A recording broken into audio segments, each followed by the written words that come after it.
Welcome to davidfouad.com. I'm your knowledgeable Winnipeg realtor, and I'm going to share with you what an expired listing is. And when I'm talking about listings, it simply means a property that's for sale. Listing.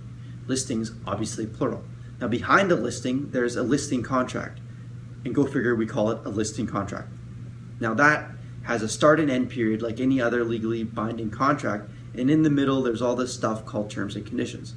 Technically, the listing is owned not by the licensed realtor, but by the licensed realtor's broker.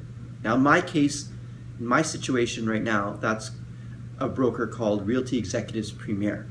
Now when I get my own broker's license, it'll be a different name, but for now it's Realty Executives Premier.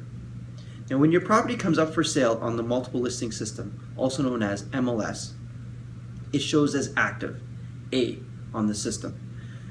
When the property becomes conditionally sold, meaning you as a seller have accepted an offer with conditions to be met by the buyer, it changes to P, as in pending. Now, as in this example I'm giving you right now, let's say those conditions now become satisfied by the buyer, meaning now it's final, it changes to sold, S. Now, if you were to accept an offer where it was a clean offer, meaning no conditions, it would simply change to S as well. Now there is a rare status that's called withdrawn or voluntarily withdrawn, V or W. I won't get into those, but that's self-explanatory. It's where the property no longer is for sale and the contract becomes withdrawn, meaning the listing is no longer for sale in the system. And the final, and sometimes a controversial status, is called expired listing. E, it shows as on the system. When I started out my career in real estate, I used to be allowed to pursue and solicit vendors of expired listings. And what it means is that a property for that given period, now in Manitoba, it's 90 days is the minimum you can list a property for sale on the system. Now, if a property is no longer for sale and it hasn't gone through any of the other statuses, it simply expires and shows as E. Now, you as a seller would be pretty upset, I think, if you had a property that didn't sell in the given listed period of 90 days. I'm not saying that it takes 90 days to sell a property, but on average, again, on average, it takes between 20 and upwards of 60 days to sell a property in a given neighborhood.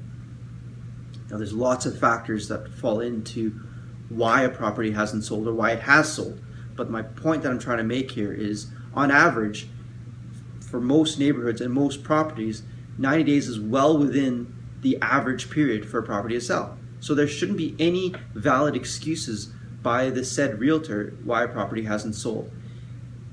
When I look at it from the outside, when I see every day the status and the summary of properties on the system as part of my routine, I've noticed that 25% of all listings that were up for sale turned to expired.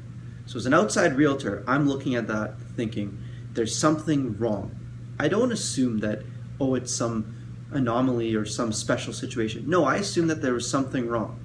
There was something wrong where the goals that were written down, or were not written down, were not achieved by the realtor, and that the expectations of the realtor and the seller, in other words, the vendor, were not met. So there was a misalignment of expectations. And as they moved along that period of time, discussions, readjustments, and changes weren't made when the opportunity presented itself. Well, I shouldn't say presented itself. You as a realtor have to present your findings to the seller, meaning you. So again, if the realtor was not hustling the property, was not working hard, was not giving you the feedback, etc., etc., they, in other words, weren't working for you, that tells me something. And what I'm saying is, if you're sitting with a property right now that is expired, or you've experienced a property that is expired, it's not a nice feeling and it's not a good sign. And you need to know that you as the seller are not required to work with that realtor again. Doesn't matter how much they smooth talk you or try to convince you, you're not required to relist with that realtor. You could relist with them if you want, or you could hire someone different like myself, and I'll make sure to sell your property. I don't experience many, if any, expired listings. The one expired listing I can think of in my 6-year career that comes to mind was simply a misaligned expectation with a power of attorney representing a property. And that power of attorney wasn't looking out for the seller. And I simply refused to compromise my integrity and my honesty. And I advised the seller that if you're not going to work with me and work with the best interest of the seller, I want your property to expire and I don't want to work with you in the future. And she was surprised. But that's what I did. So expired listings in my practice are rare. I hope you found this fantastic Fouad for thought, and thanks for joining me today. Please don't forget to subscribe to my YouTube channel and like my Facebook page. Thanks for joining me today.